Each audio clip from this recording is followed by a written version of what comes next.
Hey, what's up guys? Welcome back to the channel. If you're new here, my name is Kyle. I talk about photography, cameras, all that good stuff. Today, I wanted to talk about some rumors on the interwebs about the next Sony APS-C camera, maybe a successor to the Sony a6000, which is the flagship APS-C camera by Sony. You know, it's got all the bells and whistles, all the good stuff. So we're going to talk about that. Then we're going to talk about a bunch of different lenses, which I'm thinking about buying, some that aren't even out yet, and all that fun stuff. So let's get into it.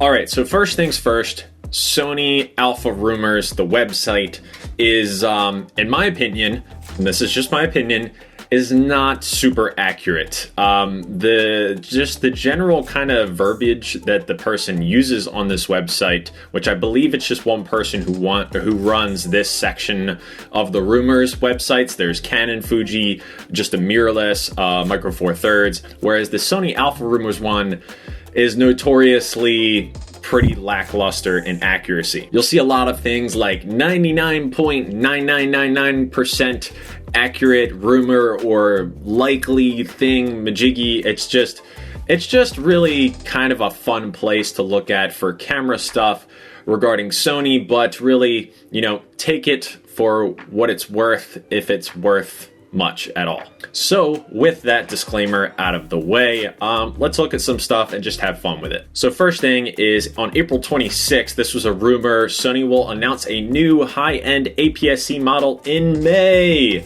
Exclamation points. It states, 3 reliable sources told me all the same one rumor. End of May, Sony will announce a new high-end APS-C E-mount camera. It will be the successor of the a6000. I don't have detailed specs yet, but I have been promised I will get them soon. Winky smiley face. So they think that a new mirrorless is coming, so let's jump ahead in the future a little bit. May 3rd, this is a rumor, first possible Sony a6700 specs, so bringing out a naming title here, 6700 specs, new 32 megapixel sensor, which would be new because all of the Sony APS-C cameras have been 24 megapixels up to this point, so that would be really cool. 4K 60p, vlog focused camera like the ZV-1, but they mean vlog like. So the ZV-1 has the flip out to the side screen, whereas say like the 6100, which I'm filming on right now, has the flip up screen. Me personally, I love the flip up screen. I think it works great on the 6100. I've said this before, I think the 6100 as well as the 6400 are the best vlogging cameras out there. That's just my opinion, but the ZV-1 is also pretty good. I will link tons of videos for you guys in the description, as well as links to these articles and things like that. So check out the description for all the good details and all the good info. But this is interesting because this means that, you know, Sony's thinking about one-upping the 6600, which I've never made a video review on that camera, but I was sent it at one point to take a look at and things like that. I just didn't have time to do a full-on dedicated review for that camera. The 6600 is a chunky boy. It is heavy. It's got that Z battery in it, so its battery life crushes all other APS-C Sony cameras, but at the same time, if you like the Sony APS-C format, like you like how small they are, the 6600 is kind of, it's a little bit of a step up in weight and size. It's still, you know, that rangefinder format and everything like that, but it is interesting. Better LCD, EVF, minor tweaks to the body. So this is probably the biggest thing that I would want in a new APS-C Sony camera. I love my 6100. My a6000 is really beat up. If I wanted to get an additional APS-C camera, I would probably look to get one that has a better screen and a better viewfinder. So here, April 28th, I'm actually going back in time, I think a little bit. First real world image of the Sony a7R4A. So it's like a new version of the Sony a7R4. And as you can see on the picture on the screen here, the LCD screen is brighter, it's more vivid than just the regular Sony a7R4. And I have been begging Sony forever to make both the LCD screen and the viewfinder just better, just, you know, a better resolution, brighter, more contrast, more everything, and they're finally doing it. I can see in this picture here that it is a clear difference. I don't know if it's going to be like a night and day difference, but it's just been really needed, in my opinion, for all Sony cameras to kind of up the game in the resolution of the viewfinder and then just make the LCD a lot more attractive. It's better for people getting into the mirrorless game. It's better for people who want to upgrade their kits and things like that. Like myself, I want to stay in the APS-C kind of range, and I would love better screen and better EVF. So I think that is coming. I think that is probably the most reliable piece of all of these rumors yet. Okay, May 6th, Wild Rumors Roundup. A7S 4, A9 III, 100mm G Master, high-end APS-C, first camera without mechanical shutter. So let's scroll down a little bit. This is where it gets a little iffy, is like it's source 1, 2, 3, 4, 5, 6, 7. I just don't know why this person who runs this website does things like this, but they talk about the different things each of these sources are saying. High-end APS-C camera this year, new design, new naming. I'm not sure what to really read into that rumor. Are they going to get away from 6700, 6900, something like that? Are they going to go to A7000? That's what I thought when they announced the 6100 and the 6600. So who knows what Sony's going to do? I don't know why they ended up going with the 6100, 6600. I thought they should have just went the A7000, but who knows at this point. All right, so next is the Tamron 11 to 20mm f2.8 Di 3A RXD lens for Sony E, and this is an APS-C lens. This is coming soon. This is on B&H's website. I will put the link down in the description if you want to pre-order this beast of a lens, but I am super stoked for this lens. I've contacted Tamron, haven't heard anything back, so I may just go ahead and pull the trigger. Really wide range, I love that. This would be perfect for vlogging. It doesn't have image stabilization, but still great wide angle. Then you could do stabilization in post if you want to, or something like that, and super fast aperture at f2.8. So really cool. So this may be my first jump into getting Tamron lenses for the Sony APS-C lineup, and yeah, really stoked on it. I thought it was interesting. I'm on B&H's website. I scroll down a little bit, and there's a question answer section, and there's two questions here. I'll put it up on the screen about, you know, the crop factor and things like that, with B&H providing helpful answers for them. So if you have any questions, full frame and APS-C and things like that, just look at these answers, and I think you will get what you're looking for. But yeah, long story short, really excited about this lens. It is pricey at $830, but there is a Sony lens, which I have done a video on in the past, which I'll put up on the screen right now, and that is the Sony SEL 1655G, which is a great lens. It is super sharp, fast as well at f2.8, and it is part of the premium lens lineup for Sony cameras, the G family, and it's great. Yeah, I've used it and it's really awesome, but at the time when it came out, it was $1,400. It is now $1,300, so it is cheaper, but that's what makes me think that this Tamron lens would be really fun to use. It definitely doesn't have the, you know, more zoomed in range at 55 millimeters as the Sony does, but I like it nonetheless, and I really think that I'm gonna go for it. But yeah, I'll put a link in the description for you guys if you want to check this out, but be on the lookout for a review from this lens. Okay, next is Samyang, which I haven't done a review on a Samyang lens yet.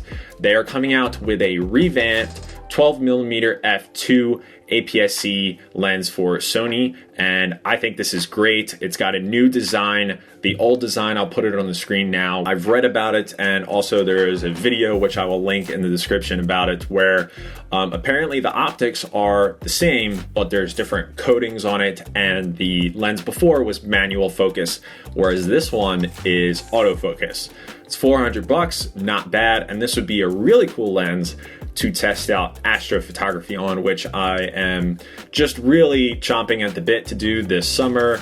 I go out in the middle of Pennsylvania to this cabin with my fiance and her family and everything, and each year I try and get better at astrophotography and things like that. So I would really love to get a lens like this to try out there. I've used the Sigma 16mm f1.4 in the past, which is my favorite lens for astro. Even though it's autofocus, I switch it to manual, but this would be a cool lens to try out for astro. So I will link this in the description. I believe that it's not out yet.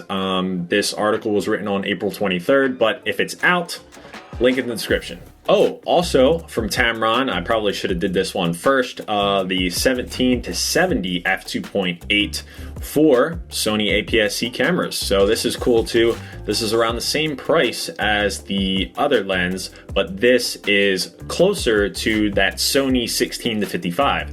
This is 17 to 70, so it's 1mm off at the wide range, and it is longer at the most zoomed out range. So you get a bigger range. It's still f2.8.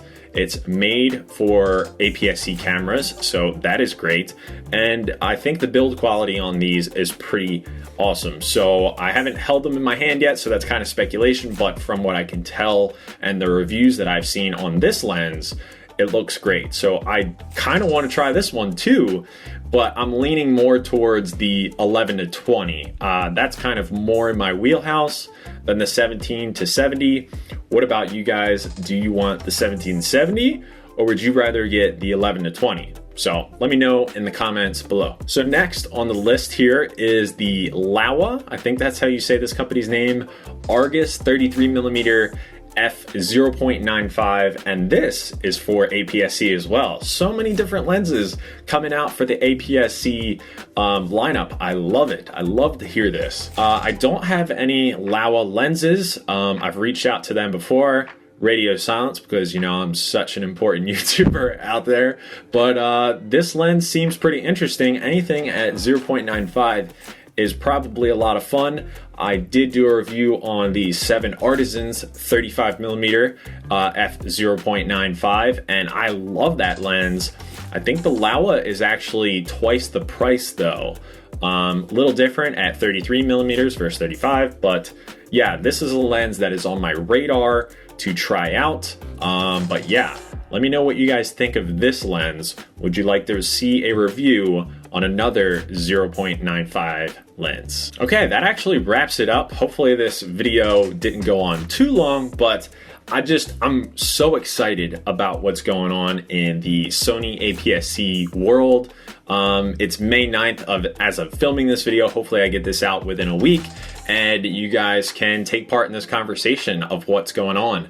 What lenses are you guys interested in? Are you guys interested in all of the lenses more, or are you more stoked on the new Sony APS-C body? As far as what I think what's going to happen with the APS-C body, I think that it's going to be a little too expensive. Sony usually comes out and launches their new cameras just a little bit too expensive for my taste. I think they can always cut it back a little bit, but they do put stuff on sale a year or so later, so I do understand that they have to make money, but I think this camera is going to be around like $1,700-ish, $1,800-ish dollars, because the Sony a7 III now is like $1,600 or something like that, and that's full frame, and it's like regarded as one of the best all-around cameras of all time. So I feel like the new APS-C has to have maybe something over that one in terms of features. Obviously it's not full frame, but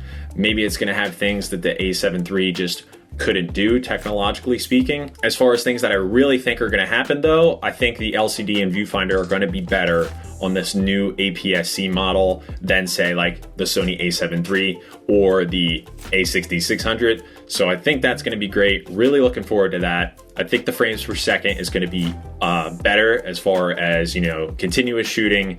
And I think those are really just kind of the two things that I think they're going to nail.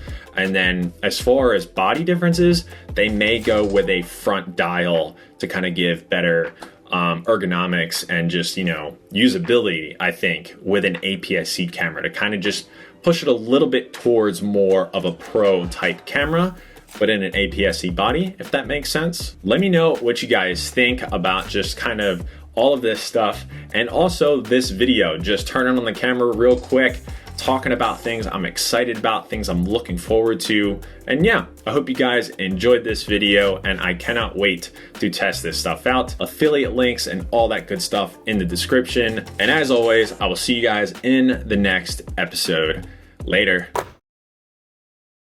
Oh, I did forget to talk about another lens that I am stoked on, but is full frame. So I'm gonna put it at the very end of this video, so it's like a bonus thing if you stuck around to see this. But Samyang put out a 24mm full frame lens f1.8 that has an Astro infinity focus mode. It has basically a button that you could program to different focus points, or it just defaults to infinity focus. So this is super helpful for astrophotography. I love that they did this. I'm hoping that they bring this to an APS-C lens.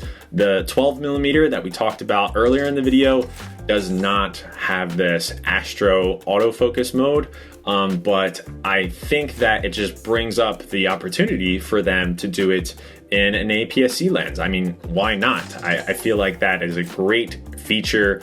I'm kind of surprised that nobody else has done this. As far as I know, no other lens manufacturer has done that in the past, but yeah, that would be great. Hold down a button, it's red, turns green, switches to manual focus, infinity focus, and you are off shooting the beautiful, beautiful stars and galaxies out there. Oh my God, I'm so stoked on that. I can't believe I forgot about that, but cool little bonus thing at the end of the video. But all right, guys, I will see you in the next episode. Later.